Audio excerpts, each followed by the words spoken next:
Waalaikumsalam.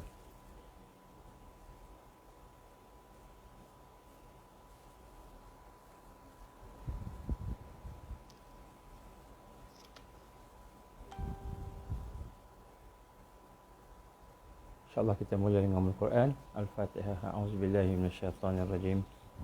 Bismillahirrahmanirrahim. Alhamdulillahi Rabbil Alamin. Ar-Rahmanirrahim. Maliki yaumiddin. Iyyaka na'budu wa iyyaka nasta'in. Ihdinas siratal mustaqim. Siratal ladzina an'amta 'alaihim ghairil maghdubi 'alaihim waladdallin. Amin.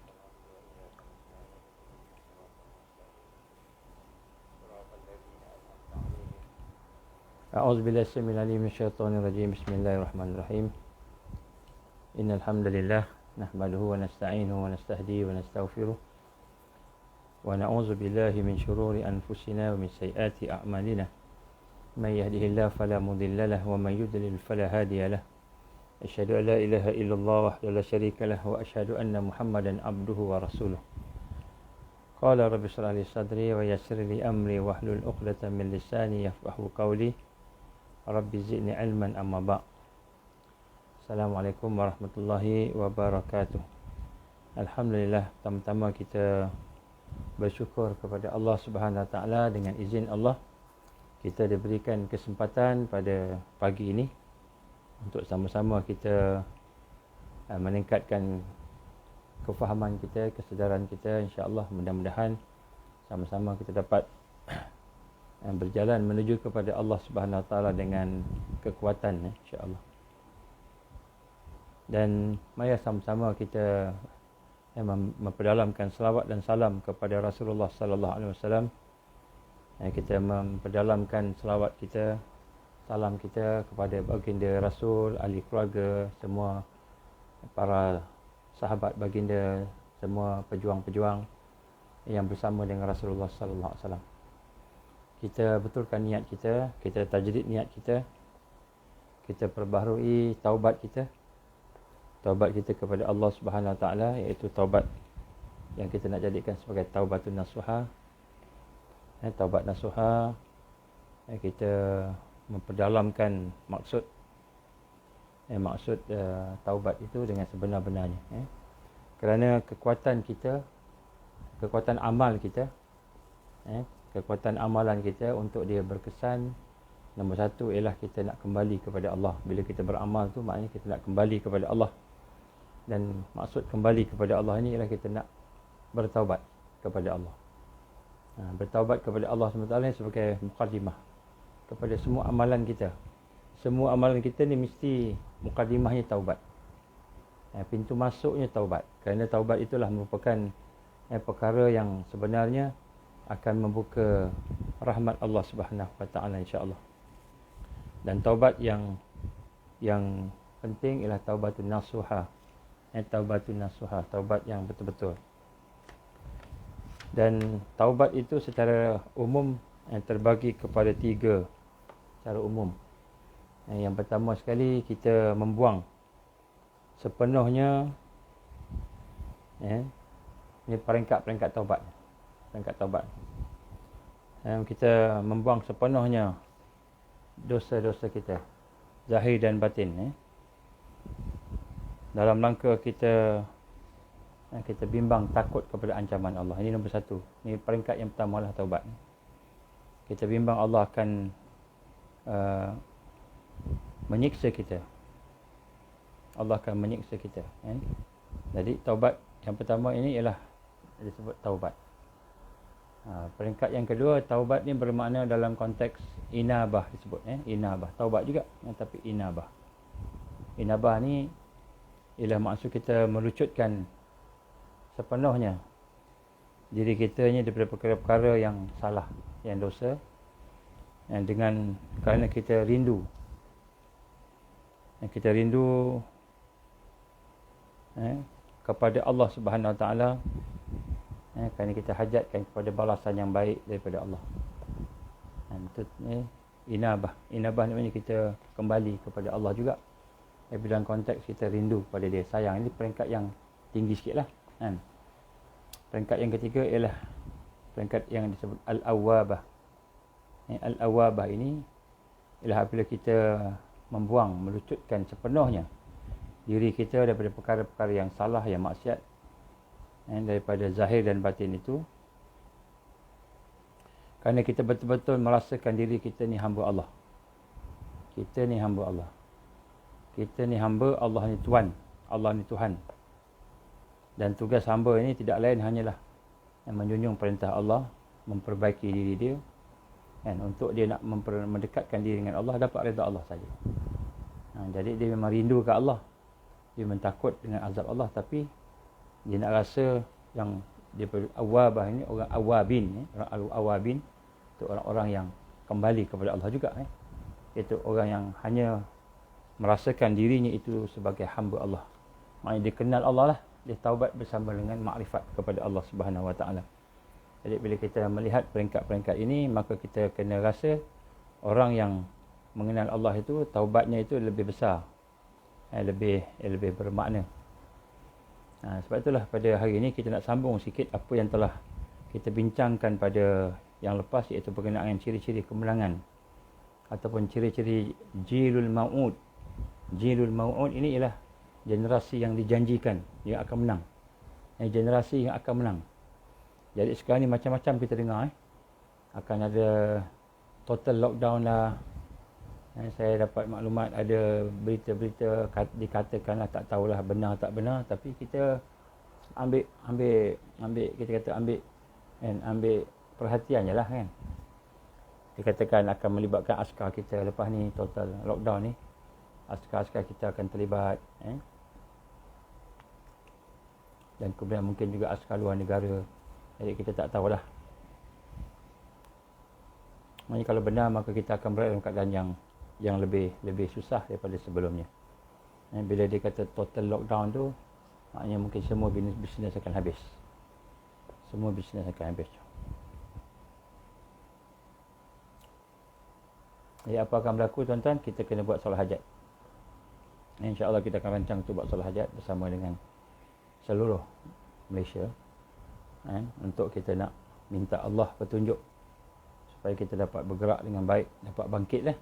Malaysia nak bangkit untuk membina kekuatan akhir zaman insyaAllah. Tuan-tuan rahmat Allah Ta'ala, kita telah bincangkan bahawa salah satu ciri kemenangan, ciri generasi yang dijanjikan oleh Allah Subhanahu Wa Ta'ala itu jilul mau'ud, yang akan diberikan kebangkitan dan diberikan kekuatan dan kemenangan, itu salah satunya lah ikhlas. Dan apabila kita berkata ikhlas, maka tuan-tuan rahmat Allah, antara perkara yang penting bila kita kata ikhlas ni ialah amalan kita. Dia bersangkut dengan amalan. Sama ada amalan hati ataupun amalan zahir. Boleh dengar kan sekarang? Boleh dengar Boleh dengar insya-Allah. Subhanallah. Jadi apabila kita menyatakan tentang orang yang ikhlas, maka ikhlasnya tidak lari daripada amalan. Dan seseorang yang berada di atas jalan ikhlas kerana Allah, maka dirinya perlulah meninggalkan apa juga kesan atau tanda yang merasakan dirinya ikhlas. Nombor satu, orang yang ikhlas, dia tak mau tengok dia ikhlas. Maksudnya dia tak mau tengok tanda-tanda pada dia ikhlas. Nak tunjukkan saya ni ikhlas. Macam itu. Orang yang ikhlas, dia tidak melihat pada dirinya. Dia tidak melihat pada amalannya. Dia tidak mengambil perhatian pada apa yang berlaku pada diri dia, tetapi berlaku pada orang sekitar dia. Ikhlas ni maknanya dia bukan kira diri dia. Kalau dia beramal, dia melihat siapa yang dia tolong. Dia nak tolong siapa, nak buat apa. Dia bukan tengok diri dia, dapat apa. Dan inilah dia akan ada tanda-tandanya. Jadi kita tengok apa yang digambarkan oleh contohnya Syekh Abdul Qadir Jalani rahimahullah. Amalan-amalan yang kita berfikir. Amalan yang kita masih berfikir, amalan yang kita buat tu. Saya dah sembahyang duha 30 hari. Saya dah sembahyang duha 1 tahun dah saya buat amalan. Saya dah sembahyang tahajud tiap-tiap malam. Apabila kita melihat amalan kita, apabila kita teringat amalan kita, kita rasa amalan kita tu besar, amalan kita tu hebat, maka itu tanda kita tak ikhlas. Kita masih lagi bergantung dengan amalan kita. Bila kita melihat diri kita, amalan kita. Dan kebanyakan amalan-amalan yang kita teringat, kita dah bersedekah, kita dah tolong orang, dah tolong orang sampai orang tu berjaya, kita dah bangunkan masjid, kita dah bangunkan sekolah. Saya yang buat sekolah ni 30 tahun dahulu, saya yang usahakan 30 tahun dulu. Habis dah bahasa pahala kita kan. Jadi amalan-amalan yang luar biasa yang kita boleh buat, yang menyelamatkan orang, tolong orang, bantu orang. Saya dah masukkan 10,000 dalam akaun dia supaya membantu perjalanan dia, contohnya. Kita ingat 10,000 tu. Ataupun mungkin amalan-amalan yang kita berhajat kepada orang puji kita, maknanya kepada diri kita. Amalan tu pada diri kita. Sama ada kita rasa amalan tu baik, kita dah buat amalan baik, kita dah buat amalan yang bagus, dah berjasa, kita dah berjasa, kita teringat amalan kita berjasa. Ataupun kita minta orang terima kasih kat kita. Terima kasih pun tak. Kita minta orang terima kasih kat kita. Kita minta orang puji kita, terima, sanjung kita. Maka ini adalah perkara-perkara yang halus, yang sebenarnya melambangkan ketidakikhlasan kita. Kita tidak ikhlas bila amalan tu kita tengok kat diri kita. Kita buat satu amalan, kita tengok apa kita dapat daripada amalan tu. Sama ada dalam bentuk kita rasa amalan tu kita dah berjasa pada orang, amalan tu kita rasa kita dah buat baik, amalan tu kita nak minta orang terima kasih, minta orang sanjung. Dan sebab itulah sebahagian daripada tanda bahawa ibadah dan amalan itu diterima oleh Allah, ialah amalan itu kita tak ingat. Kita buat tapi kita macam tak ingat betul ke kita buat. Kita lupakan amalan tersebut. Kalau selalu kita ingat amalan-amalan itu, biasanya amalan itu tidak diterima oleh Allah Subhanahu wa taala. Biasanya. Jadi kita kena tengok kesempurnaan ikhlas. Bila kita buat ikhlas, maka kita tidak menuntut sesuatu pada kita. Itu ikhlas, bersih, tidak ada harapan-harapan lain melainkan redha Allah saja. Redha Allah saja. Ini golongan yang dijanjikan untuk menang di akhir zaman. Orang yang ini yang kita nak kena bina. Ini yang kita kena buat. Sebenarnya agenda nombor 1 Al-Mahdiyin ialah membina iman dia. Membina iman. Itu agenda pertama. Membina akidah dia supaya benar dan betul. Oleh itu kata Syekh Abdul Qadir Jalani rahimahullah. Dia kata, wahai anak-anakku, wahai muridku, wahai orang yang menuntut jalan untuk mengenal Allah, ma'rifatullah. La takun ma'an nafsik. Janganlah kamu bersama-sama dengan diri kamu. Yang pertama, untuk kita ikhlas, membina kekuatan ikhlas, janganlah kamu bersama-sama dengan diri kamu. La takun ma'an nafsik. Jangan kamu bersama dengan diri kamu. Kita hajatkan sesuatu untuk diri kita. Sebab diri kita ni ada banyak kesalahan, ada banyak kelemahan. Jangan kita tengok diri kita. Jangan hajat pada diri kita. Bergantung pada diri kita. Kerana apa yang baik itu daripada Allah. Apa yang baik itu pada Allah. Famin nafsik. Jangan kamu bergantung. Jangan kamu berharap pada diri kamu. Kepandaian kita, kehebatan kita, takwa kita, ilmu kita. Bila kita bergantung, berharap pada diri kita ni banyak kelemahan. Maka kata Syekh Abdul Qadir Jalani rahimahullah, jangan tengok diri kita. Wala ma'al hawa. Lali sahibina. Jadi jangan pula kamu bersama ma'al hawa, bersama dengan hawa nafsu. Jangan juga bersama dengan kehendak kita, hajat kita, nafsu kita. Kerana lali sahibina. Nafsu itu bukan sahabat kamu, bukan sahabat kita. Jadi bukan saja kepada diri kita, kemudian pada apa yang kita nak. Yang pertama tadi, kita buat sesuatu kepentingan diri kita. Itu tidak ikhlas. Kita buat sesuatu untuk kepentingan diri, itu tidak ikhlas. Dapat pahala tak? Wallahu a'lam. Kemudian yang kedua, wala ma'a hawa. Dan jangan juga dengan hawa. Jangan juga dengan apa yang kamu desire, kamu nak. Bila kita buat sesuatu sebab kita nak sesuatu tu, maka itu juga tidak ikhlas. Itu juga tidak kuat, tidak sempurna. La li sahibina, kata Syekh Abdul Qadir Jalani, jangan pula kamu, kerana hawa itu bukan sahabat kamu. Bukan sahabat kita. Hawa nafsu itu bukan sahabat kita.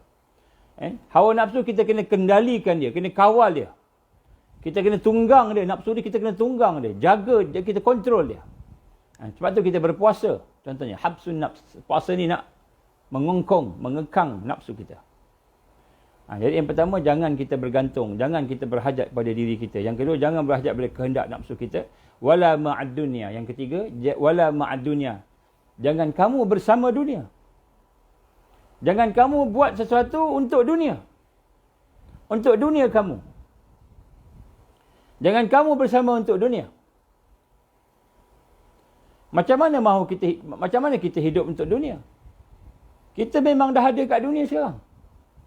Maksudnya, apabila kita hidup, kita mahukan dunia ini, maknanya kita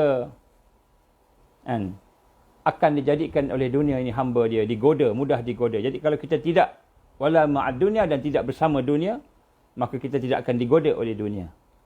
Kita tidak akan menjadi hamba dunia. Malahan kita akan memimpin dunia. Dunia ini kita pimpin, kita arah dia. Kita guna dia. Dunia ini kita guna dia. Kita arah dia. Kita manfaatkan dunia ni untuk kepentingan kita mendapatkan redha Allah. Kenapa kita tidak boleh bersama dunia? Kenapa hati kita tidak boleh bersama dunia? Wala ma'ad dunia. Kerana dunia ini adalah penuh dengan tipu daya. La'ibun wa lahwun. Dia penuh dengan permainan. Dunia ni main-main aja, bukan betul-betul, main-main. Kita ingat kita dah kaya kat dunia ni. Kaya tu bukan kaya betul-betul, kaya main-main. Kita pernah tengok orang main monopoli. Anak-anak kita main monopoli, permainan monopoli tu. Kan? Kaya raya, dia paling kaya.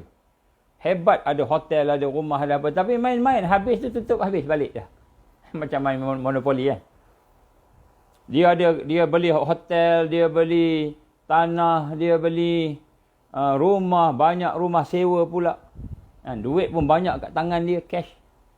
Kaya lah. Jadi dengan empat orang pemain monopoli tu, dia paling kaya lah.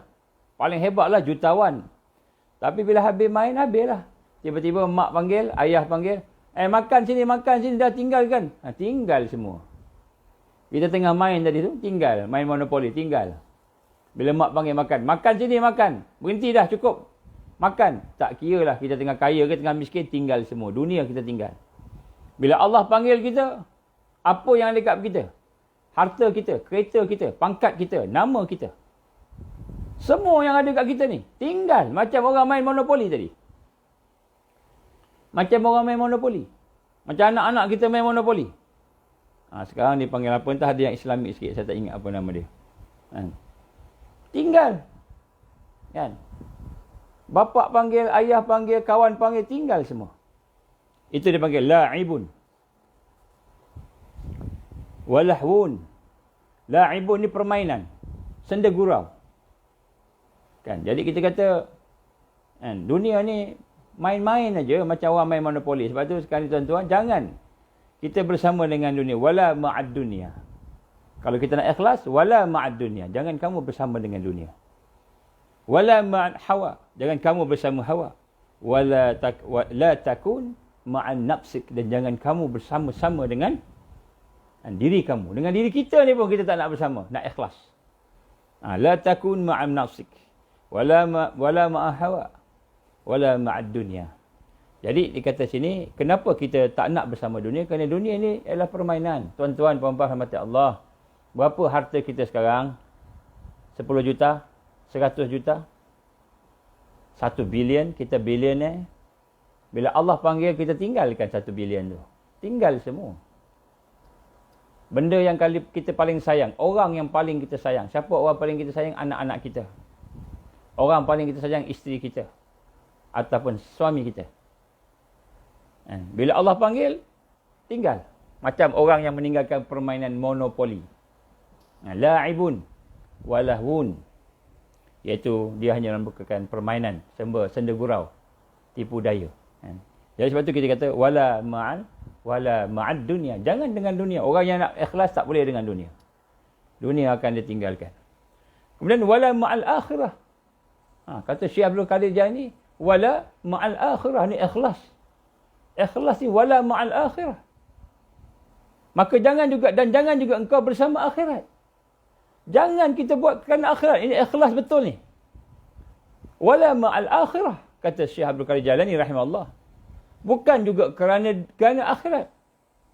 Kerana tujuan asasi kita beramal, tujuan asasi kita, asal, dasar kita beramal, bukan tujuan kita nak masuk syurga. Bukan tujuan kita nak dapatkan syurga, walaupun itu adalah hadiah daripada Allah. Anugerah daripada Allah. Itu adalah rahmat Allah. Syurga tu rahmat Allah. Bukan juga kita beramal sebab kita nak menghindarkan daripada neraka Allah. Kalau kita nak beramal kerana syurga dan meninggalkan neraka, kita beramal sebab nak masuk syurga atau sebab nak tinggalkan neraka, takut neraka, maka itu adalah peringkat orang-orang yang belum kenal Allah. Orang yang belum kenal Allah. Bila tengok dunia, dia nak seronok dunia, maka akhirat pun dia nak seronok macam mana di dunia. Itu anak-anak boleh. Orang-orang awam yang tidak duduk dalam tarbiyah boleh. Tapi kalau kita yang duduk dalam tarbiyah ni hajat kepada kekuatan, kemenangan, menjadi jil mau'ud. Jilul mau'ud. Generasi yang dijanjikan. Maka kata Syekh Abdul Qadir Al-Jalani kata apa? Rahimallah, wala ma'al akhirah. Dan tidak juga kamu bersama dengan akhirat. Bukankah ibadah kerana syurga? Kalau kita ibadah kerana syurga, andainya Allah tak cipta syurga, macam mana? Adakah kita ibadah pada Tuhan kita? Bukan kerana takutkan neraka. Andainya tidak ada neraka, adakah kita bermaksiat? Tak ada neraka, adakah kita bermaksiat? Maka sebagaimana dalil yang kita faham pada hari ini, sebagaimana hakikat yang kita semua faham, kita nak mengenal Allah, maka kita nak berubudiah, nak beramal hanya kerana kita nak meningkatkan ikhlas kita, sempurnakan ikhlas kita. Iaitu kita tidak menghadap kepada yang lain, hanya kepada Allah Subhanahu wa ta'ala. Wala tutabi' siwa'ul haq azza wa jal. Dan tidaklah kita mengikut dan menghadapkan diri kita selain daripada al-haq, iaitu Allah. Ini ikhlas. Kita tidak menghadap sesuatu yang lain. Kita tidak melihat sesuatu yang lain. Tapi kita menghadap Allah. Maknanya kita nak mendapatkan redha Allah. Ini baru betul. Ini baru ikhlas. Inilah jilul mau'ud. Generasi yang dijanjikan oleh Allah. Jangan ada lagi selain daripada Allah itu yang mana kita menghadap kepadanya. Walaupun diri kita sendiri. Nah, ini ikhlas. Sebab itulah Nabi gambarkan la salah illa wa hudurul qalb. Tidak ada salat bagi mereka yang tidak menghadirkan hati. La salah, kata Rasulullah. Tidak ada salat bagi mereka melainkan illa wa hudurul qalb, melainkan dengan kehadiran hati. Tidak ada salat melainkan dengan kehadiran hati. Atau kama Rasulullah sallallahu alaihi wasallam. Jadi Nabi gambarkan, sebab tu Nabi sebut solat ni tak ada melainkan dengan kehadiran hati. Apa maksud kehadiran hati tadi? Apabila kita cuba menyempurnakan ikhlas kita. Menyempurnakan ikhlas kita, barulah digambarkan kita ni sebagai orang yang ikhlas kepada Allah. Oleh itu, apabila kita faham akan konsep ini, kita faham akan hakikat ini, maka Syekh Abdul Qadir Jalani rahimahullah menyatakan bahawa sebab itu hadir hati itu bukan hanya ketika salat.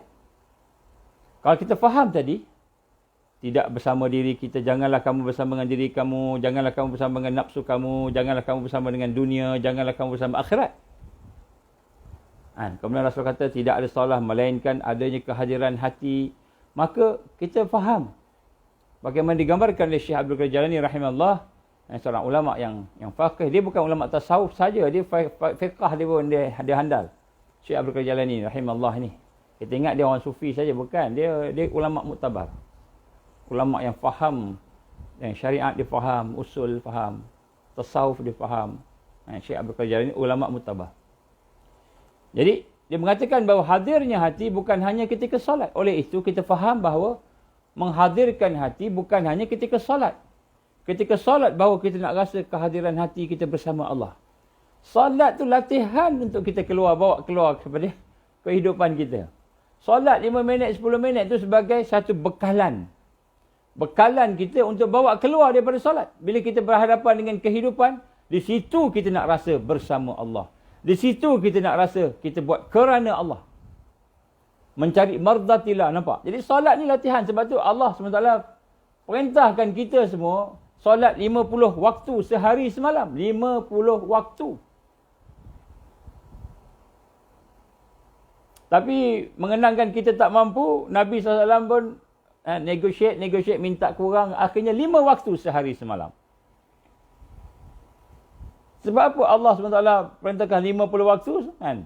Hakikatnya, kehebatan hikmah Allah tu sebenarnya ialah kerana supaya kita ni sentiasa merasa bersama Allah. Hudurul qalb, kehadiran hati, fil haya, di dalam kehidupan. Jadi bila Rasulullah SAW tersebut la salat illa wa hudurul qalb, tidak ada solat melainkan adanya kehadiran hati. Bukanlah maknanya Rasulullah SAW nak gambar pada kita hanya dalam semayang saja nak kena hadir hati. Tak. Dalam semayang sebagai latihan kita untuk bila keluar semayang, kita nak juga menghadirkan hati. Ini satu konsep yang kita kena faham. Ini kena betulkan. Kita ingat nak khusyuk dalam semayang aja nak khusyuk. Rupanya luar semayang pun nak kena khusyuk juga. Apa maksud khusyuk tadi? Kita tunduk, kita teringat Allah, kita mengagungkan Allah, kita dekat bersama Allah, kan? Kalau dalam solat, kan, kita tak takut melainkan pada Allah. Luar solat pun kita tak takut melainkan pada Allah. Kalau dalam solat kita mengagungkan Allah, ta'zim, kita mengagungkan Allah, maka luar solat pun kita mengagungkan Allah. Maka berkata Syekh Abdul Qadir Jailani, bahawa hadirnya hati bukan hanya ketika solat tetapi di seluruh kehidupan kita. Ini kita kena faham hakikat. Hakikat ikhlas juga berjalan di seluruh kehidupan kita. Menghadirkan Allah dalam diri kita setiap masa. Kita menghadirkan Allah, merasai kehadiran Allah. Mengingati Allah, bersama Allah dalam setiap masa dan keadaan. Maka kerana ketahuilah, sesungguhnya kehidupan ini, apabila engkau telah menemui pembendaharaan Allah. Hidup ni tuan-tuan, puan-puan, apabila kita telah menemui pembendaharaan Allah, apa yang kita menemui rahmat Allah. Dah jumpa dah rahmat Allah. Dah mengenal Allah sampai kita menjumpai rahmat Allah itu. Menjumpai Allah itu. Perbuatannya, af'alnya, sifatnya, zatnya, namanya tadi. Maka perbendaharaan itu tidak akan lenyap selama-lamanya daripada diri kamu. Jadi bila kita salat, kita menghadirkan hati. Dalam hadir hati itu kita merasai bersama Allah. Kita merasai sayang pada Allah, rasa seronok menghadap Allah, rasa mengagungkan Allah, rasa lazat manis berhubungan dengan Allah, terikat dengan Allah tadi. Bila perbendaharaan itu telah ada dalam hati kita, maka dia tidak akan keluar. Lepas tu kita keluar solat pun sama, tetap kita berada dalam keadaan yang demikian. Maka di sinilah kita lihat, apabila pembendaharaan itu tidak berada dalam diri kamu, maka dia tidak akan lenyap selama-lamanya. Apabila Allah SWT telah berada dalam diri kita, kita boleh merasai kewujudan Allah, kekuasaan Allah, kebersamaan Allah, ikhlas tadi. Apabila kita telah menolak. Yang pertama apa? Menolak diri kita. Yang kedua, menolak hawa, menolak dunia, menolak akhirat. Maka kita telah hilang segalanya melainkan kita ada Allah. Maka perbendaharaan itu tidak akan lenyap selama-lamanya. Inilah bekalan. Inilah bekalan. Tuan-tuan, puan-puan rahmat Allah. Dengar apa yang saya sebut ni elok-elok. Sebab ini perkataan ulama' muktabar. Saya cuma petik je. Saya sampaikan kepada tuan-tuan. Jadi kita hari ini, kenapa kita resah gelisah? Kenapa kita tak kuat? Kita rasa bimbang, kita rasa takut. Sebab Allah tidak berada bersama kita. Kita rasalah Allah bersama kita. Kita rasa Allah tak bersama kita. Dan perbendaharaan yang ada pada Allah itu tidak ada pada diri kita. Tidak ada pada nafsu kita. Tidak ada pada dunia ini. Tidak ada pada syurga dan neraka. Jadi perbendaharaan Allah itu tidak ada pada diri kita. Tidak ada pada dunia. Tidak ada pada nafsu. Tidak ada pada dunia. Tidak ada pada syurga dan neraka. Tapi kenapa manusia mementingkan diri? Kenapa manusia mengutamakan nafsu? Kenapa manusia berkiblatkan dunia? Kenapa manusia masih lagi bercita-cita untuk syurga dan neraka, sedangkan dia tidak dapat Allah, tidak kenal Allah. Jadi ini hakikat ikhlas bermula apabila kita memahami hakikat untuk kita tidak bergantung, tidak berharap, tidak bersama dengan ghairallah, selain Allah. Ini ikhlas, kita nak kena faham macam tu. Bukan ikhlas yang ikhlas ni saya tolong awak. Ikhlas tapi kita masih hajat terima kasih. Bila kita tolong orang, kan, orang tu dah menerima pertolongan kita, tiba-tiba dia jalan je terus. Terima kasih pun tak. Kurang ajar, kita kata itu kan. Kita kurang ajar kau orang. Kita yang kurang ajar. Kita kurang ajar pada Allah Subhanahu Wa Taala. Kenapa kita kurang ajar pada Allah Taala? Allah yang bagi kepada kita segala-galanya. Kita minta terima kasih pada orang. Apabila kita bersama dengan diri kita, bersama dengan nafsu kita, bersama dengan dunia dan akhirat, maka kita akan tertinggal Allah. Ikhlas kita tak sempurna. Nampak? Tak sempurna. Jadi macam mana kita nak mendapat al-mahdiyin? Macam mana kita nak membina taifah mansura? Macam mana kita nak termasuk dalam jilul mau'ud, generasi. Jil ni generasi al-mau'ud yang dijanjikan, yang akan bangkit. Ni kita nak bangkit, kita kena proses hati kita, diri kita, supaya benar-benar ikhlas. Bukan kita nak puasa diri kita je tau. Kita nak puasa anak beranak kita juga, nak puasa saudara kita, sahabat-sahabat kita, kumpulan kita, jiran kita, semua. Kita nak ajak sama-sama ni. Sebab kita bukan nak berbentuk fardi mukmin. Kita kan bukan nak bentuk seorang yang ikhlas, kita nak bentuk jil, generasi. Sebab tu di situ ada dakwah. Di situ ada dakwah, di situ ada tarbiyah, di situ ada jihad.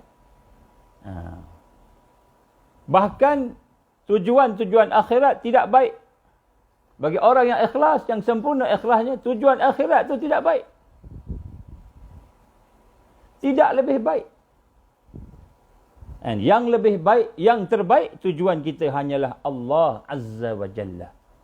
Kita beramal, kita hidup, kita melakukan sesuatu, kita nak buat sesuatu, maka tujuan kita, matlamat kita hanyalah Allah Azza wa Jalla.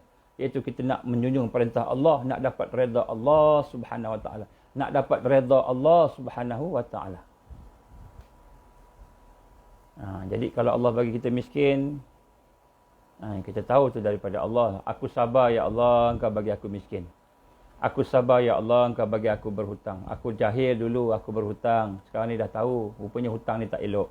Aku sabar ya Allah, aku tidak berhutang dah. Kalau boleh aku tak nak elakkan riba. Ya Allah, aku sabar ya Allah, Engkau bagi aku sakit. Aku sabar ya Allah, Engkau bagi aku masalah. Sabar tu nak dapat redha Allah. Sabar nak dapat redha Allah. Bukan sabar nak dapat syurga. Boleh tak nak dapat syurga? Boleh. Tapi ikhlasnya tu tidak sampailah kepada Allah. Setakat syurga je. Kan? Ini satu yang kita kata jilul mau'ud. Generasi yang dijanjikan oleh Allah tadi. Generasi yang benar-benar membina keikhlasan. Bagaimana sahabat-sahabat Rasulullah sallallahu alaihi wasallam.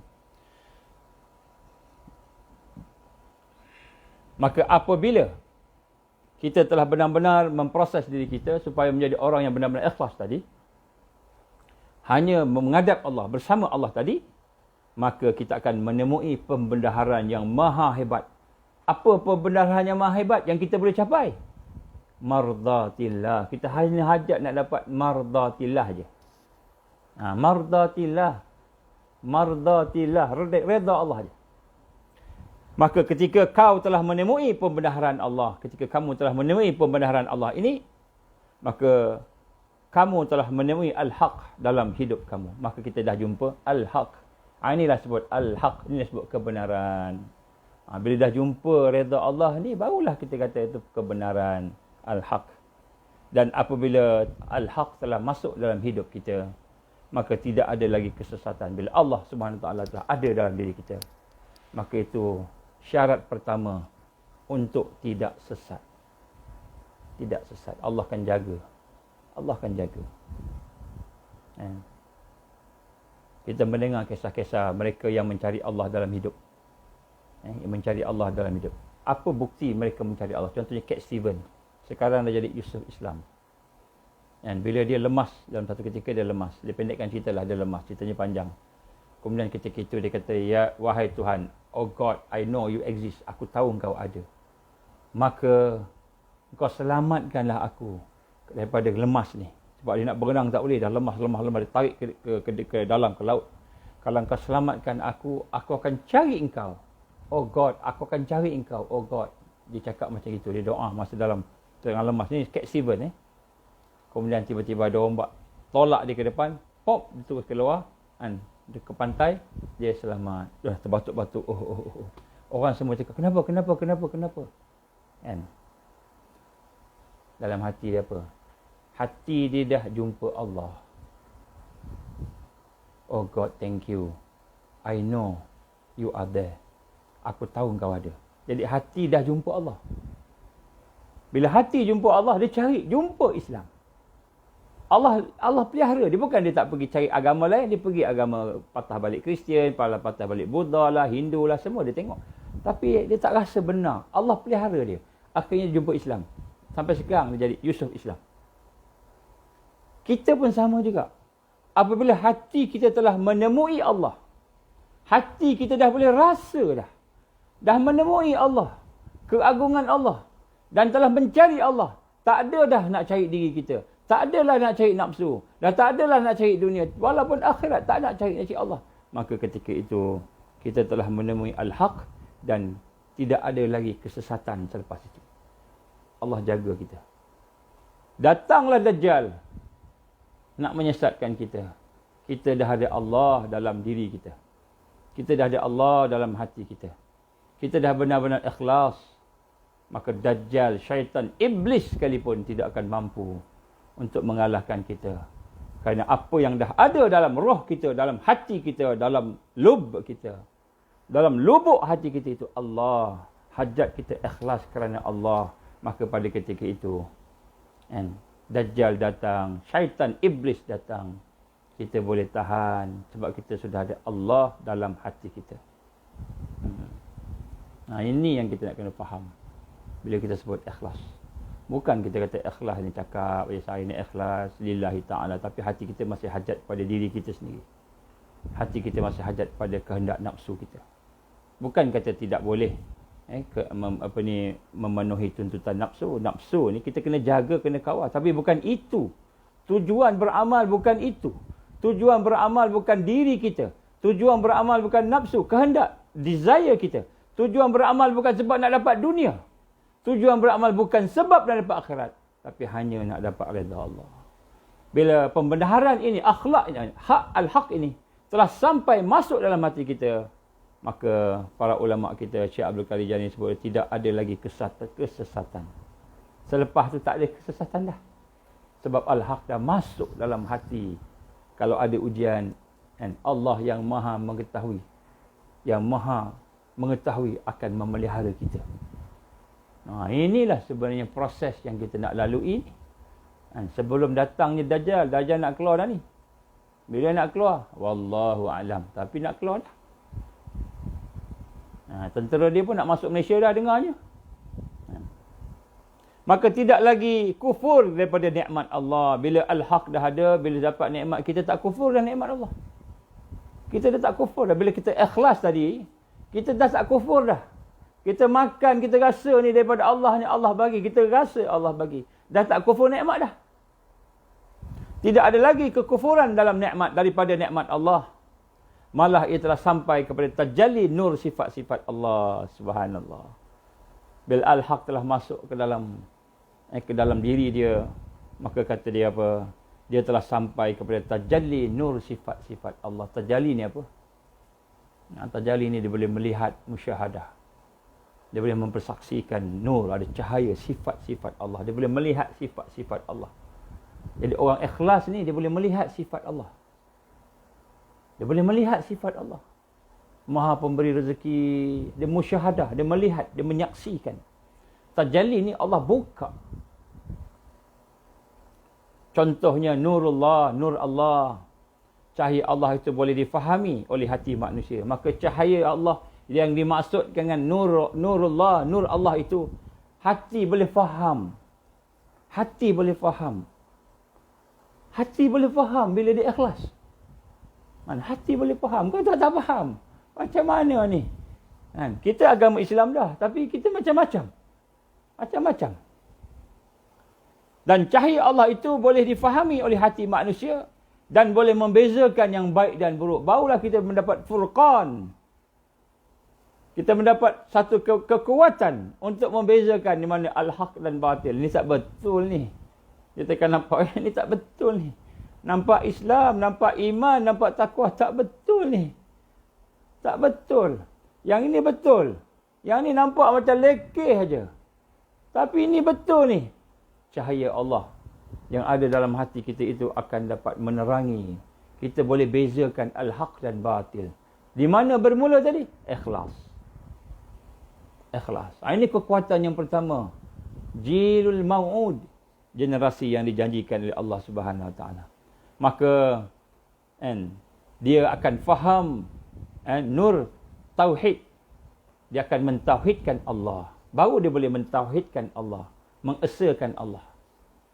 Dia melihat sifat-sifat yang ada di depan dia, melihat perbuatan yang ada di depan dia, dia melihat kan zat yang ada di depan dia, makhluk yang ada di depan dia, melihat dia mendengar tadi, dia mentauhidkan Allah. Dia melihat ni perbuatan Allah, ni sifat Allah, ni nama Allah, ni zat Allah. Zat Allah. Jadi dia memahami. Tapi kalau kita sebut macam gini, orang belajar Islam pun tak faham. Doktor-doktor PhD kita kadang tak faham juga. Sebab tu dia mencari dunia. Dalam hidup dia mencari dunia. Nampak tawaduk. Nampak zuhud. Tapi hati dia mencari dunia. Takut hilang dunia. Daripada takut hilang Allah dalam hati dia. Dia kata saya ikhlas. Dia boleh menangis. Tapi hati dia masih kan beria-ria. Cenderung kepada dunia. Cenderung kepada diri sendiri. Cenderung kepada segala yang lain daripada Allah Subhanahu Wa Taala. Walaupun dia ada ilmu dunia. Ilmu Islam. Kerana dia tidak nampak. Dia tidak dapat nur cahaya tadi. Maka orang yang telah ada pembenaran Allah disebut tadi ini, rahmat Allah bagi dia. Dia dah jumpa Allah dalam hati dia. Hati dia benar-benar mahu mendapatkan redha Allah tadi. Maka dia akan faham nur tauhid, cahaya untuk mengesakan Allah, cahaya untuk mentauhidkan Allah. Maka apabila dia melihat dia buat baik, dia beramal, dia melihat orang lain buat amal kat dia, tolong dia buat baik, maka dia nampak itu sifat jamal Allah. Dia nampak sifat jamal Allah. Saya ni boleh sembahyang, saya boleh puasa, saya boleh mencari ilmu, dan orang lain pun baik semua. Itu dia nampak jamal Allah, indahnya Allah. Sifat Allah tu maha indah, jamal. Baru dia nampak, baru dia boleh mentauhidkan. Dia boleh mentauhidkan perbuatan-perbuatan manusia, perbuatan dia sendiri. Dia boleh sembahyang, dia boleh puasa, dia boleh belajar, dia boleh mengajar, dia boleh baca Quran. Maka dia nampak apa? Jamal Allah. Ini sifat Allah. Allah bagi. Ini kehendak Allah. Allah berkuasa. Kudrah, iradah, ilmu, hayat. Sifat-sifat Allah yang lain semua. Semua sifat Allah. Dia nampak ini jamal Allah. Ini sifat Allah yang maha indah. Sifat Allah yang maha indah. Hatinya diisi dengan tauhid. Hatinya mentauhidkan Allah. Kalau tidak, tak dapat, tak sampai. Tak sampai. Kita tak proses diri kita betul-betul. Kita masih lagi melihat diri kita. Ini satu benda yang perlu berlaku. Kalau kita nak membina kekuatan ikhlas. Kita perlu berlaku. Proses ni perlu berjalan. Maka apabila nampak perbuatan buruk, bila nampak perbuatan jahat, perbuatan buruk, maka perbuatan buruk itu, kalau kita buat buruk, kita buat maksiat, perbuatan jahat yang dibuat oleh kita, patut dihukum oleh Allah Subhanahu Wa Taala. Memang Allah patut hukum kita sebab kita buat jahat. Allah perintah buat baik. Allah bagi nikmat mata, Allah bagi nikmat telinga, Allah bagi nikmat hati, Allah bagi nikmat semua. Tapi kita guna nikmat untuk bermaksiat kepada Allah. Maka kita nampak perbuatan buruk kita.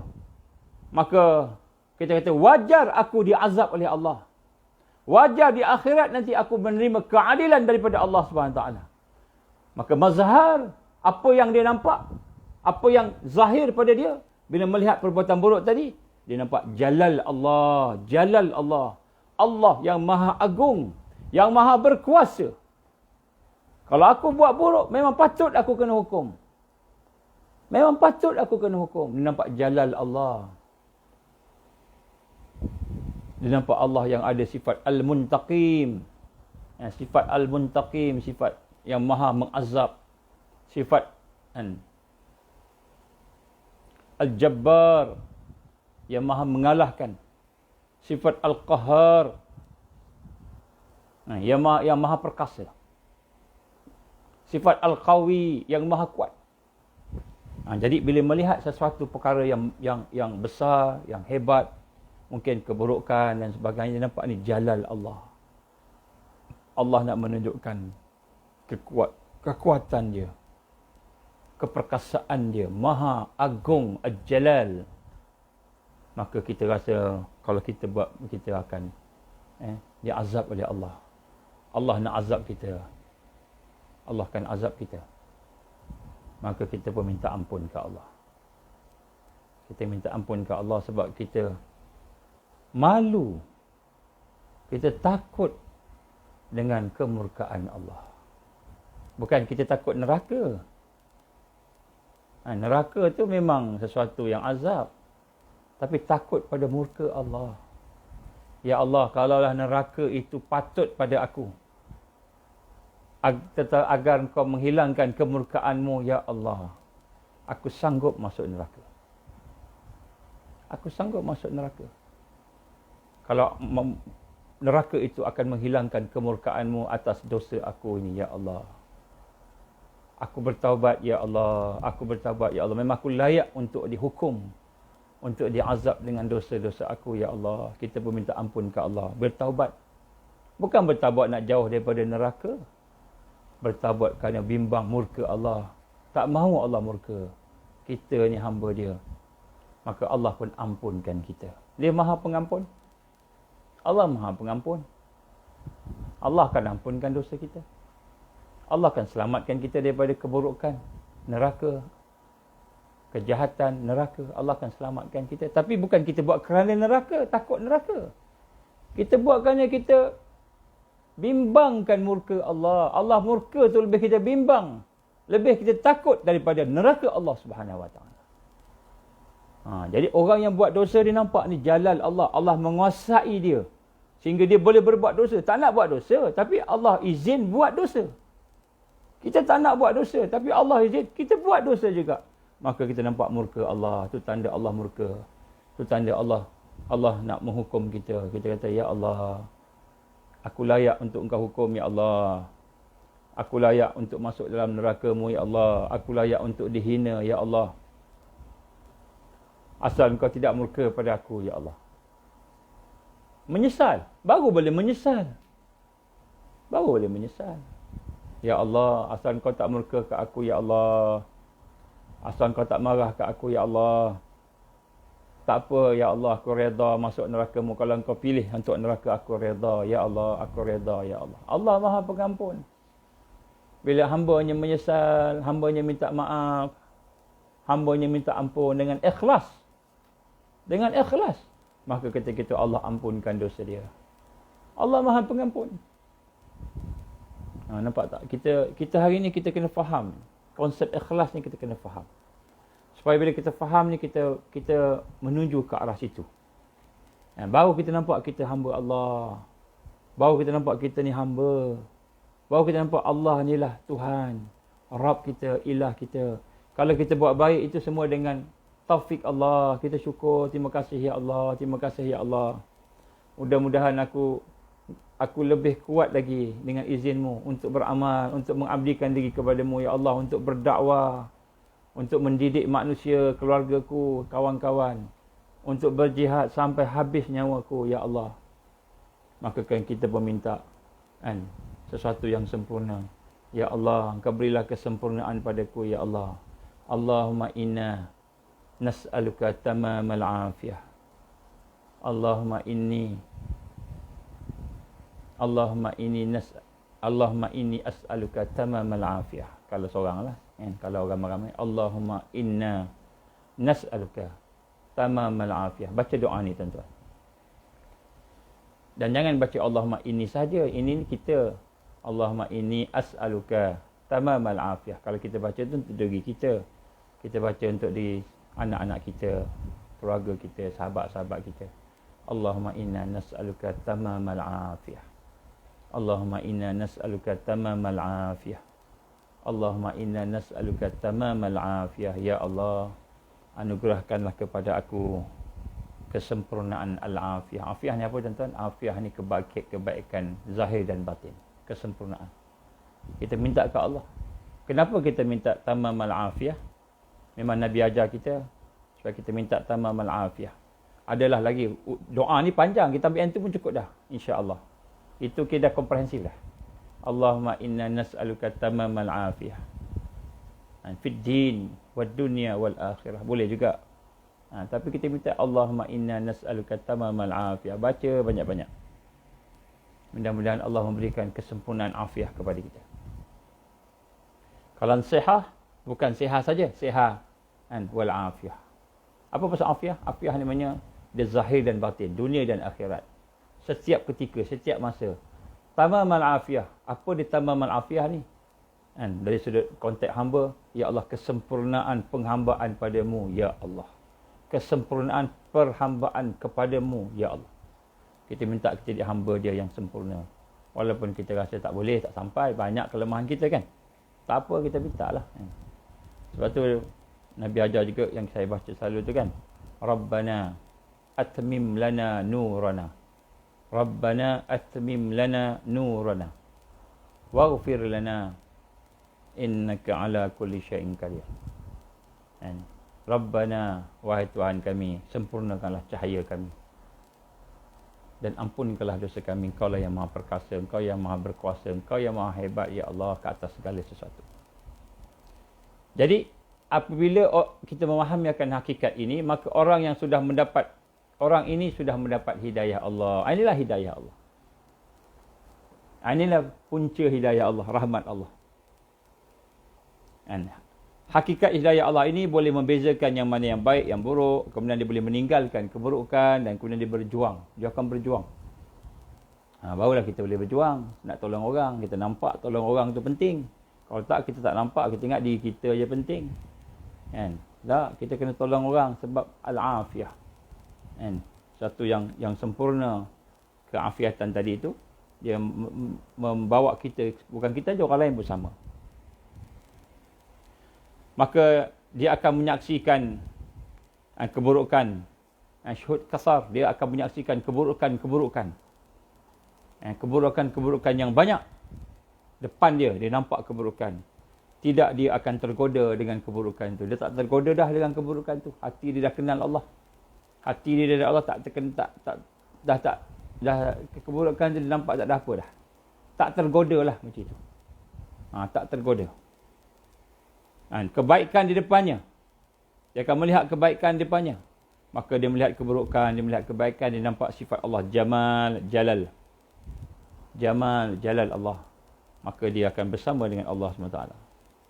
Ini cara hidup yang penting. Kita kena faham, ini cara hidup yang sebenar ni, yang penting. Kita kena faham yang ni.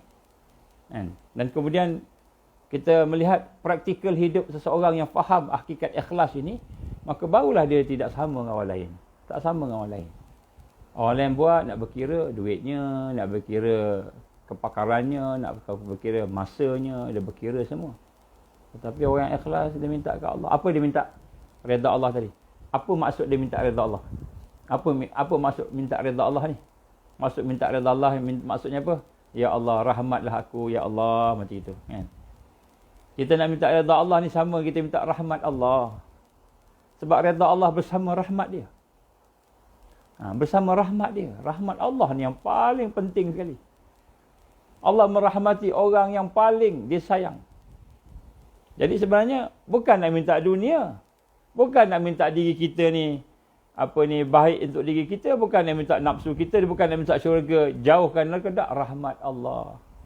Ya Allah, kalau Engkau rahmat pada aku, Aku redha.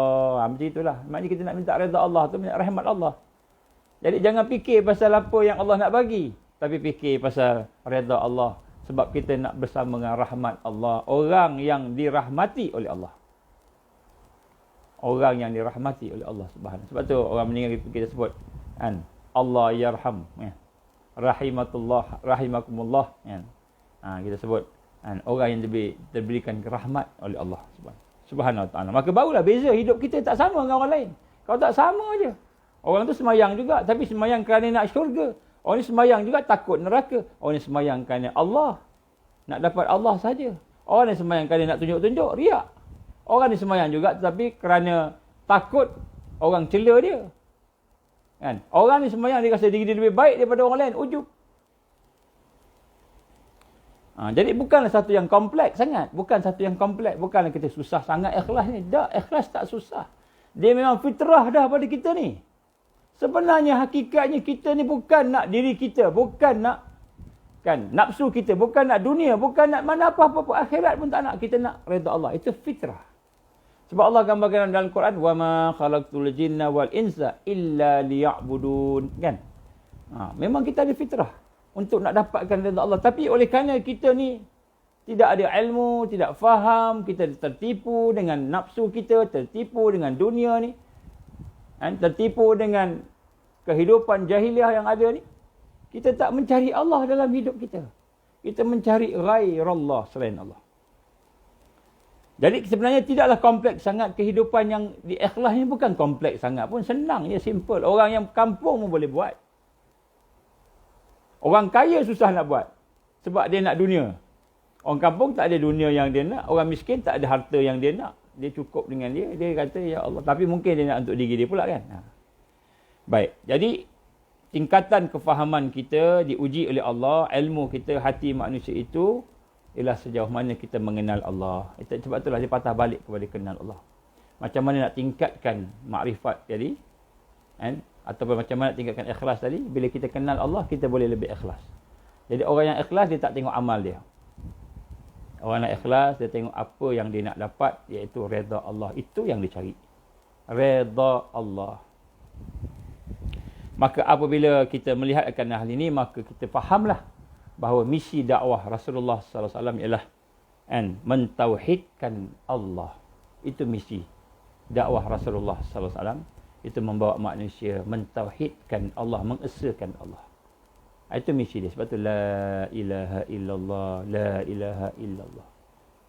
Dan ketauhidan itulah yang akan menyebabkan manusia itu boleh ikhlas kepada Allah dan melihat bahawa bagaimana Allah itu maha berkuasa, maha pemberi, maha sayang, maha rahmat, dan melihat kezaliman-kezaliman, keburukan itu Allah ni Al-Jalal tadi, Allah ni juga Al-Latif, Allah ni Al-Jamal, Allah ni Al-Jalal, kan. Jadi ini adalah perkara yang penting untuk kita faham sebagai orang-orang yang nak ikhlas kepada Allah Subhanahu wa taala. Kita tengok contoh. Kita tengok contoh dalam kitab yang ada. Contohnya ialah kita melihat salah satu perkara yang apa tanda kita ikhlas. Daripada kefahaman yang saya bagi tadi tu, apa tanda kita ikhlas? Kita tengok contoh. Maka orang yang ikhlas, yang benar-benar mencari Allah SWT, maka dia akan ada beberapa tanda. Kita tengoklah kalau ada tanda-tanda ni pada kita, alhamdulillah, kita cek. Yang pertama, seseorang itu segera menyembunyikan kedudukan gerak kerjanya sebaik mungkin. Jadi yang pertama, dia tidak berhajatlah supaya gerak kerja ni orang tahu. Banyak orang terkenal. Dia tidak akan berbicara tentangnya. Dia dah beramal, tak cakap dah amal dia pada orang. Sebab dia hanya untuk Allah. Kenapa dia nak cakap kat orang? Supaya orang berterima kasih kat dia. Supaya orang bagi upah kat dia. Tak perlu. Dia dengan Allah aja. Kan? Dia tidak bayang-bayangkan pada orang dan sebagainya. Tak bercerita kat orang. Dia buat tu ikhlas. Ikhlas kerana Allah. Ya Allah, aku buat yang ini kerana Allah-Mu. Kerana Allah, ya Allah. Bukan kerana dia sembunyikan. Kalau boleh dia sembunyikan amalan dia. Kan? Yang kedua, seseorang itu tidak bersegera untuk diketahui pandangan ramai. Dia tak suka. Dia tak mahu orang tahu banyak-banyak. Ramai-ramai cerita pasal dia. Kan? Gerak-geri dia. Bahkan kan, dia terus berusaha, bekerja, beramal sama ada secara diam ataupun tersembunyi. Dia mengutamakan senyap dan sembunyi. Tanpa mempedulikan apa orang cakap. Orang cakap apa pun tak kisah. Yang penting dia buat, dia memang betul-betul baik kerana Allah, ikhlas kerana Allah. Kemudian di antaranya juga, dia bimbang terhadap dirinya tentang fitnah kemasyuran. Bila mula masyur ni dia bimbang. Dia bimbang. Masyur dia bimbang. Orang kenal dia bimbang. Dan berusaha untuk mengelakkan sebaik mungkin. Maknanya dia tak naklah masyur. Dia tak naklah kemasyuran tu. Popular tu dia tak mau. Dia tak mau popular. Tapi kalau Allah bagi popular, dia cepat-cepat cover lah. Istighfar, minta ampun ke Allah selalu. Kan? Gerak kerjanya di permulaan sama saja dengan gerak kerja di akhirat. Mula sampai akhir sama. Dia tidak semangat. Dia tidak mula-mula semangat sebab orang tengok. Lepas tu habis-habis dah slow kan. Sama je sebab dia tahu Allah sentiasa melihat dia. Allah sentiasa mengetahui apa yang dia perbuat. Jadi daripada mula sampai habis dia buat sungguh-sungguh. Bahkan gerak kerja di pengakhiran, gerak kerja yang akhir-akhir itu lebih dia sukai. Akhir maknanya dia beriman husnul khatimah. Pengakhiran yang baik. Maka lebih dibuat makin kuat. Sebab dia tahu husnul khatimah. Akhir yang baik. Biarpun dia tidak mendapat pandangan. Sebab itu dia mengutamakan gerak kerja yang berterusan, beristiqamah. Gerak kerja yang istiqamah. Walaupun mungkin orang kalau mula-mula tu semua minat kan. Lama-lama orang dah tak minat. Tapi dia buat juga. Walaupun orang tak minat, tak apa. Dia buat kerana Allah. Keadaannya sama ketika mendapat pujian. Dia orang puji dengan orang tak puji sama je. Hati tak rasa apa-apa. Malahan dia takut Allah SWT buka peluang aib dia. Dia takut Allah buka aib dia. Bukan dia takut Allah buka aib dia supaya dia ni diaibkan. Dia takut Allah buka aib dia. Bimbang dengan sebab keaiban dia tu, Islam yang dibawa tu tercemar. Dia bimbang Islam tercemar dengan sebab keaiban dia. Hanya orang yang bekerja kerana Allah. Orang yang bekerja kerana Allah. Orang puji dia, orang tak puji dia tak apa. Kalau orang puji dia akan cakap apa? Alhamdulillah, segala puji pada Allah. Sebenarnya segala puji pada Allah. Allah yang bagi. Hati tak rasa apa? Tak rasa bangga pun. Tak rasa bangga pun. Malahan dia mengelakkan pujian kalau boleh. Dia bimbang orang puji dia. Beliau tidak akan merasa tertekan apabila gerak kerjanya disandarkan kepada orang lain. Jadi apabila orang dia nak buat kerja, tiba-tiba orang lain buat lebih baik daripada dia, dia tak tertekan. Bila dia dah buat tiba-tiba ada orang lain pula buat lebih hebat daripada dia. Orang lain lebih baik daripada dia tak tertekan. Sebab dia bukan sandarkan pada orang tu, dia sandar pada Allah. Dia tidak ada dengki, tak ada dendam. Tidak ada rasa dia nak champion, dialah champion. Semua dialah, dia menjadi ketua. Bukan macam itu. Dia buat kerana Allah. Bukan kerana jadi ketua, bukan kerana nak digelar, dia champion. Dialah paling best sekali. Beliau juga sentiasa membantu menjayakan gerak kerja orang lain. Dia tolong orang. Walaupun dia tak dapat nama, tak dapat apa, dia tolong orang. Tanpa diketahui oleh orang lain. Seorang pun tak tahu dia tolong orang. Dia buat. Ini ikhlas. Ini ikhlas. Kita tengok bila kita buat sesuatu, adakah ini sifat-sifat kita. Dan dia tidak merasa tertekan apabila segala usahanya dilakukan oleh orang lain yang lebih berpengalaman. Dia dah buat dah mengajar. Tiba-tiba ada orang lain lebih baik daripada dia. Dia tak tertekan pun. Dia tak tertekan. Malahan dia menerima nasihat orang. Dia terima nasihat. Dia tawaduk. Terima nasihat sebab dia tahu. Dia memang lemah. Dia memang lemah. Bukan dia terror sebab dia terror. Dia terror sebab Allah bagi. So memang dia lemah. Bila orang nasihat dia, dia terima. Dia terima nasihat dia. Rendah diri. Dia juga tidak mempedulikan pujian dan kemarahan. Orang puji dia, orang marah dia. Yang penting dia dengan Allah. Dia buat benda yang Allah perintah, dia dengan Allah. Orang puji dia sama, orang marah dia pun sama. Hati tak terkesan. Sebab hati dia dah ada al-haq. Dia ada Allah tadi. Bila tindakan berlebih-lebihan dirinya, apa yang diusahakan itu, dia tidak akan cakap, aku. Bila dia buat sesuatu, berjaya. Buat sesuatu tu hebat. Banyak berlebih-lebihan. Maka dia tak akan cakap, aku buat ni, aku buat tu. Semua ni berjaya sebab aku. Melalui aku. Jadi dia tak akan rasa macam itu. Sebenarnya banyak lagi. Banyak lagi. Kalau saya nak sebut sini banyak lagi lah. Mungkin saya boleh catat sikit-sikit lah. Nanti dalam wall saya catat sikit-sikit untuk kita sebagai panduan kita. Tapi saya nak bacakan sikit kisah-kisah sahabat Nabi SAW. Saya pernah sebahagian cerita ni kisah saya pernah ceritakan dulu. Tapi saya nak ceritakan sebagai panduan kepada kita. Nak tengok benar-benar sahabat Nabi diproses untuk jadi macam yang saya sebut tadi. Ini tarbiyah Rasulullah SAW tau. Ini bukan kita sebut teori, dah berlaku dah. Satu ketika Abu Musa al-Asy'ari radhiyallahu anhu telah berkata. Jadi Abu Musa al-Asy'ari ni sahabat Rasulullah SAW. Yang satu ketika dia berkata, dia mencerita. Tujuan dia cerita tu nak kisahkan apa yang berlaku dia dengan Rasulullah SAW. Itu hadis Nabi kan. Dia kata apa? Kami telah keluar berperang bersama Rasulullah SAW. Kami, dia cerita kami. Kami lah. Cerita pasal dia lah maknanya. Termasuk dengan Rasulullah SAW, sahabat lain. Bilangan kami seramai 6 orang. Satu perang tu dia ada 6 orang. Dalam satu pertembungan dia ada 6 orang. Ketika itu kami hanya membawa seekor unta dan menunggang secara bergilir-gilir. Jadi nak sebut sini, ketikanya dia pecah grup kecil-kecil perang tu. Dia ada 6 orang satu grup. Kan? Dan dalam perjalanan itu, ada seekor unta je. Ada 6 orang tapi ada seekor unta. Jadi kami terpaksa bergilir-gilir. Naik unta tu. Kadang-kadang tapak kaki kami, termasuk kaki aku, luka akibat perjalanan tanpa pakai kasut atau slipper. Tanpa alas kaki. Jadi sahabat-sahabat ni pergi perang, tak ada kasut. Sahabat pergi perang, tak ada slipper. Tak ada kasut, tak ada slipper. Miskin sahabat ni. Malam ni saya cerita sikit macam mana. Malam ni saya cerita sikit insya-Allah. Tak ada kasut, tak ada slipper. Pergi perang bersama Rasulullah SAW. Kalau kita perang mesti ada peralatan. Paling kurang pun kasut, boot. Boot pula bukan sebarang boot. Boot tentera, boot mahal kan. Dia tak ada kasut, tak ada slipper. Ni sahabat Nabi ni. Sehingga kuku kakiku tercabut. Sehingga kuku Abu Musa al-Asy'ari, kuku dia berjalan lama sampai kuku tercabut. Subhanallah. Belum perang lagi kuku dah cabut dah.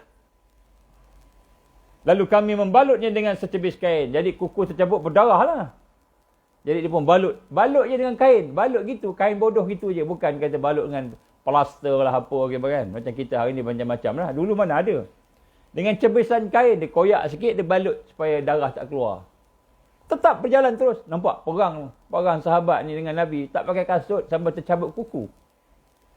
Setelah itu peperangan tersebut dinamakan Zatul Ar-Riqa. Peperangan ini dinamakan Zatul Ar-Riqa. Peperangan Ar-Riqa, Zatul Ar-Riqa. Kerana sepanjang peperangan tersebut kami berperang dengan keadaan kami yang berbalut. Jadi sahabat-sahabat, sepanjang peperangan tu kaki-kaki balut semua sebab luka. Sebab batu lah, terpijak batu lah, luka dan sebagainya. Yang ada yang kuku tercabut, Abu Musa al-Asy'ari ini sendiri radhiyallahu anhu tercabut kuku dia. Maka kami namakan peperangan itu Zatul Ar-Riqa. Maka berkata Abu Buraidah, dia kata Abu Musa menceritakan hadis ini dan kemudian lepas tu tak cerita dah. Dia sekali tu cerita. Lepas tu tak nak cerita dah. Kenapa? Sebab seolah-olah dia cerita tu sebut amalan dia. Nampak? Padahal cerita tu penting. Sahabat-sahabat lain kita pun nak belajar kan. Nak belajar macam sekarang ni kita tahu. Baru kita tahu, oh sahabat-sahabat perang tak pakai kasut rupanya. Miskin sahabat-sahabat ni tak pakai kasut. Sampai terbuka-buka, tercabut-cabut kuku dia. Berjalan. Ni sahabat cerita. Sebab sahabat nak cerita kisah hadis Nabi kisah bersama Rasul sallallahu alaihi wasallam. Tapi dia cerita tu sekali tu je. Kata Abu Buraidah, dia kata Abu Musa tak cerita dah. Kalau dia cerita pun dia tak suka. Dia tak suka. Orang tanya dia, ceritalah kami Zatul Ar-Riqa. Perperangan Zatul Riqa apa jadi? Kami nak tahu. Para tabi'in nak tanya kan. Tak payahlah cerita, tak payahlah. Sebab apa dia bimbang. Bila dia sebut tu, seolah-olah dia sebut amalan dia. Ni sahabat-sahabat macam gitu. Walaupun sepatutnya dia cerita sebab tu hadis Nabi, kisah Nabi. Tapi dia bimbang, dia sebut dia termasuk dalam tu. Dia bimbang. Begitu juga berlaku pada Umar bin Khattab radhiyallahu anhu. Ketika dia masuk masjid, maka dia melihat Mu'az bin Jabal radhiyallahu anhu. Sayyidina Abu Bakar, Sayyidina Umar bin Khattab masuk masjid, tengok Mu'az bin Jabal radhiyallahu anhu menangis. Dia menangis di sebelah kubur Rasulullah sallallahu alaihi wasallam. Ini sahabat-sahabat. Bila duduk sebelah kubur Rasulullah SAW, kita hari ni kalau nak pergi ke kubur Rasulullah SAW kat Raudah tu, kita dah tak nampak dah kuburnya kan. Memang dah tutup dah. Tapi zaman sahabat tu ada nampak lagi. Kan peringkat awal tu nampak lagi. Jadi menangis. Menangis seolah-olah mengadu kat Rasul. Umar jumpa Mu'az bin Jabal radhiyallahu anhu. Maka Umar bertanya, apakah yang sebabkan kamu menangis, wahai Muaz? Kenapa kau menangis ni? Dekat Rasulullah sallallahu alaihi wasallam, Rasulullah dekat kubur Rasul. Masa tu Umar masih hidup lagi. Sekarang ni Umar pun dah meninggal, kuburnya ada juga di kawasan tu kan. Maka Muaz bin Jabal pun berkata, radhiyallahu anhu berkata, aku teringat, aku mendengar Rasul sallallahu alaihi wasallam bersabda. Jadi bila dia pergi kubur Nabi tu, dia teringat pesanan Nabi. Menangis dia. Sesungguhnya riak yang sedikit adalah syirik. Aku teringat Nabi cakap tu, riak sikit pun syirik.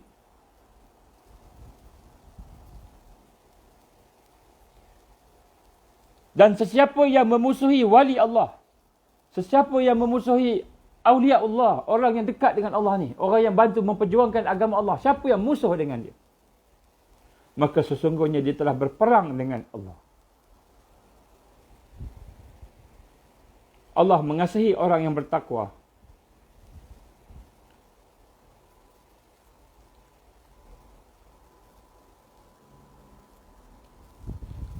Allah mengasihi orang-orang yang bertakwa yang tidak dikenali. Ketiadaan mereka tidak dicari dan kehadiran mereka tidak dikenali.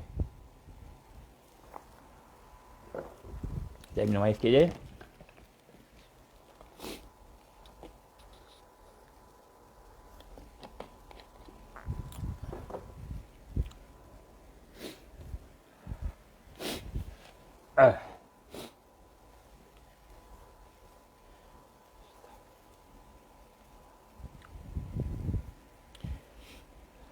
Jadi Muaz bin Jabal menangis.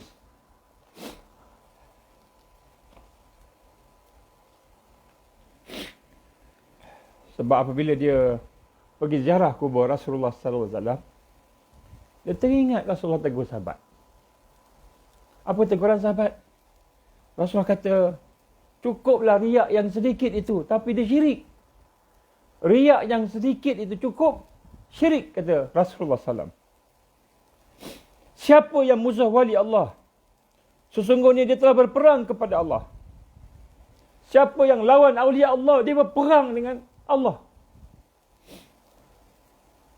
Dan Allah mengasihi orang-orang yang bertakwa, yang tidak dikenali. Ketiadaan mereka tidak dicari. Dan kehadiran mereka tidak dikenali. Dia datang pun orang tak tahu. Hati-hati mereka umpama cahaya, petunjuk. Mereka keluar dari setiap tanah berdebu yang gelap. Mereka ni tak adalah kata hebat nampak. Ada pakaian dia, dah ada macam-macam lah. Keluar dari tempat yang berdebu, tempat yang gelap. Ini sahabat Rasulullah sallallahu alaihi wasallam.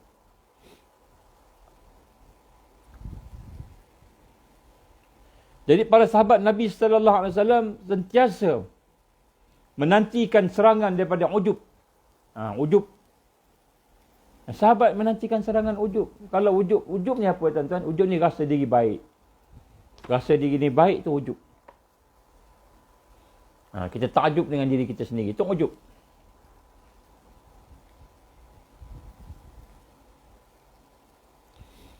Urwah radhiyallahu anhu telah menceritakan,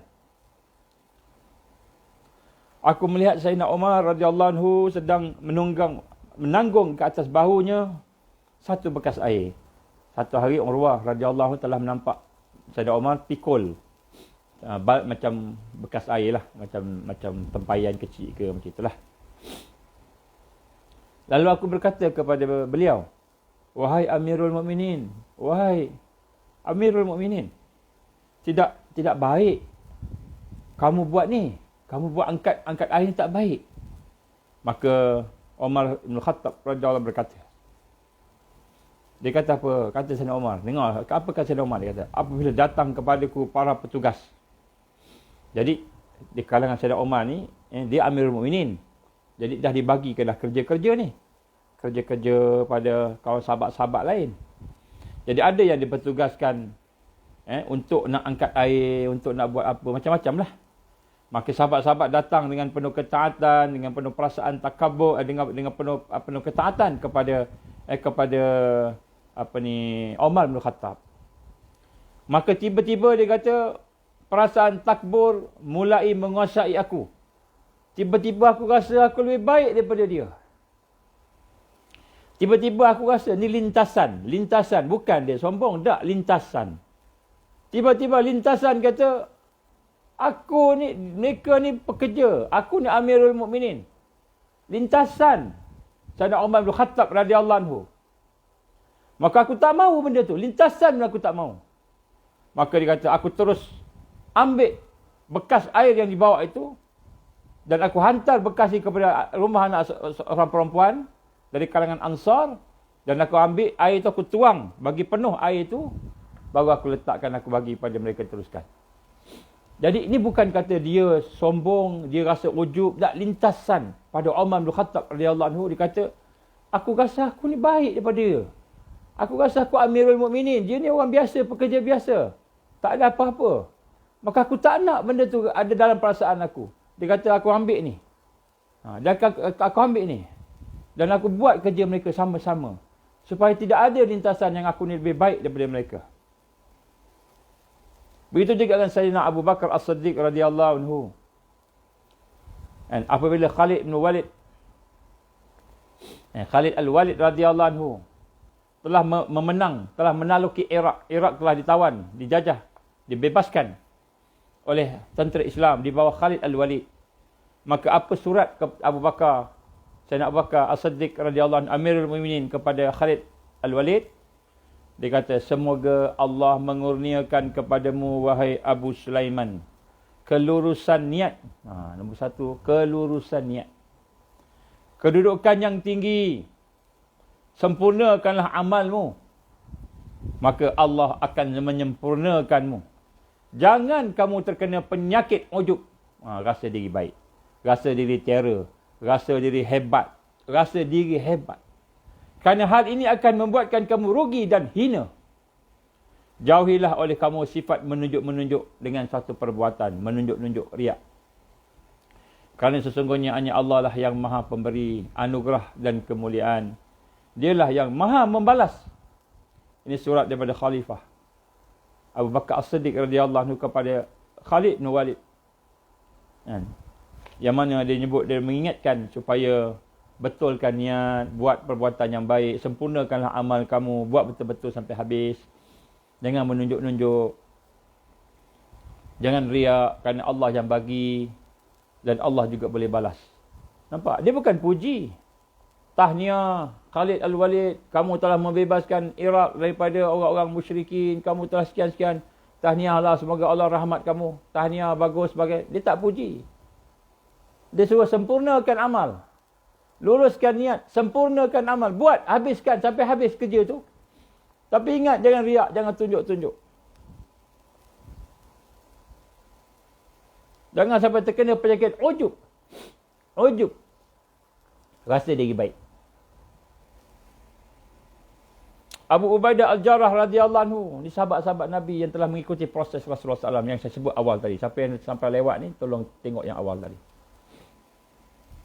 Abu Ubaidah Al-Jarrah radhiyallahu anhu berkata, beliau telah mengimami satu kaum.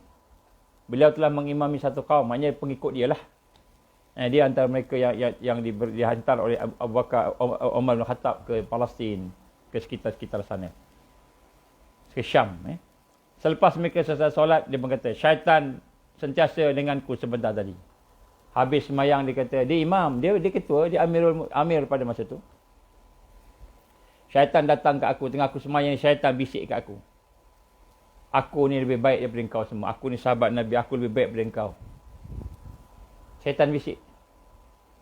Aku lebih baik daripada engkau. Mereka yang ada kat belakang aku ni, semuanya tak baik. Aku lebih baik. Ujub. Oleh itu, mulai pada hari ini, aku tak jadi imam. Dia arahkan, kamu susun jadual supaya gila-gila jadi imam. Aku tak jadi imam dah. Walaupun dia amir, dia ketua.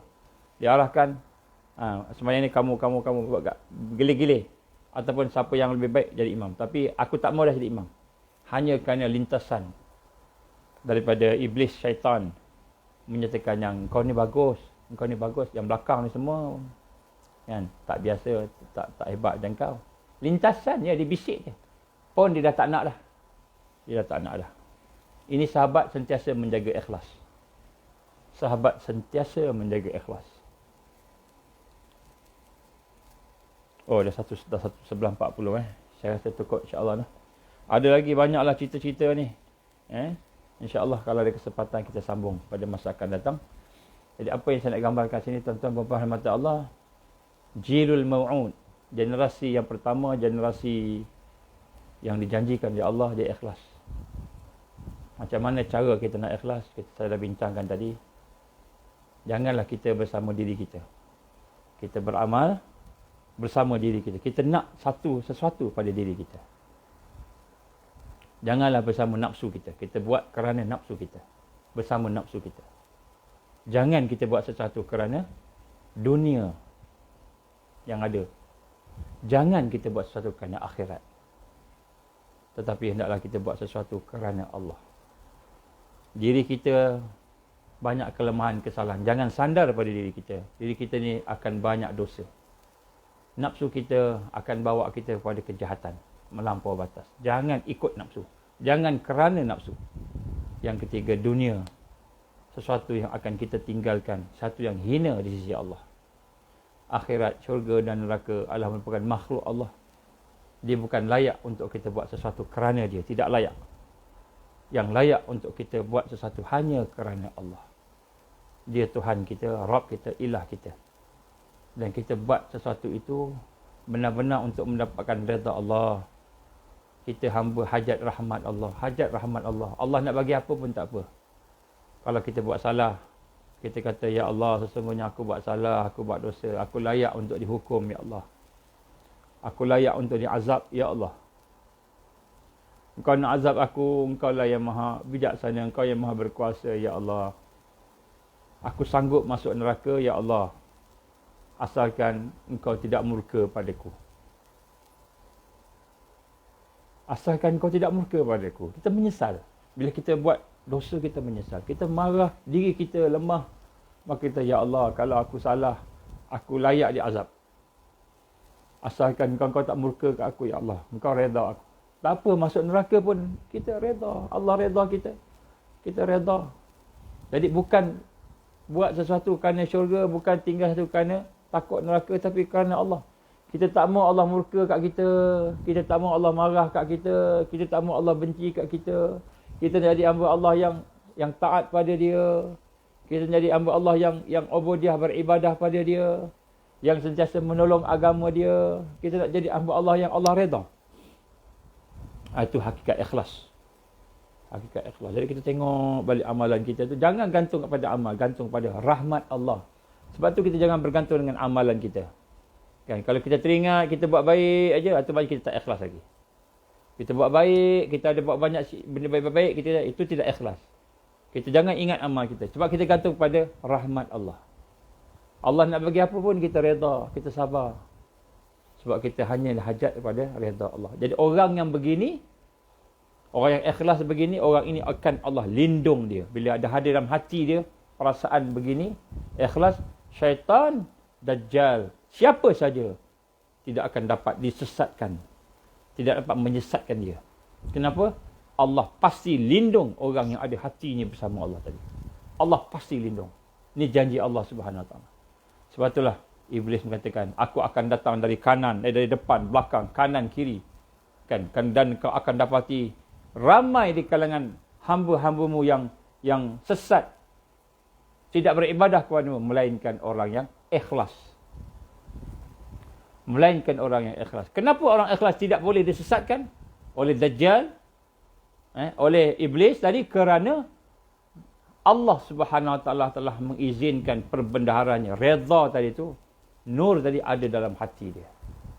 Bila dah masuk dalam hati dia al-haq, maka dia tak keluar dah. Dia masuk kat situ tak keluar dah.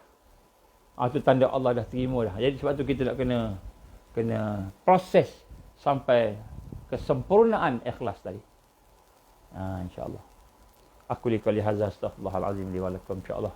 InsyaAllah kalau ada kesempatan keizin Allah, malam ni kita bincang sikit tajuk berkenaan dengan pertolongan Allah.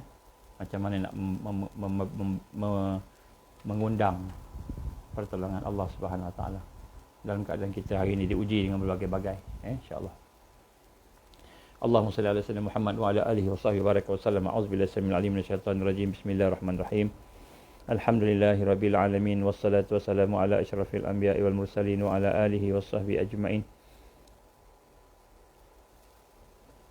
Allahumma innaka ta'lam anna hadhihi al-qulub qad istama'at ala mahabbatik wa taqat ala ta'atik wa tawahadat ala da'watik wa tawahadat ala nusrati syari'atik. Fasik Allahumma rabitataha wa adimuddaha wa hdiha subulaha wa amla'aha min nurika alladhi la yakhbu washrah suduraha bi faydil imanik wa jammilit tawakkul alayk wa ahyiha bi ma'rifatik wa amita ala shahadati fi sabilik ya Allah. Innaka ni'mal maula wa ni'man nasir. اللهم انصر الإسلام والمسلمين والمستضعفين والمجاهدين في كل مكان وفي كل زمان. اللهم انصرنا على تارك الدعوة وتارك التربية وتارك الجهاد في سبيل الله. لا إله إلا أنت سبحانك إنا كنا من الظالمين. اللهم إنا نسألك لسانا رطيبا بذكرك وقلبا مفعوما بشكرك وبدنا حينا لينا بطاعتك.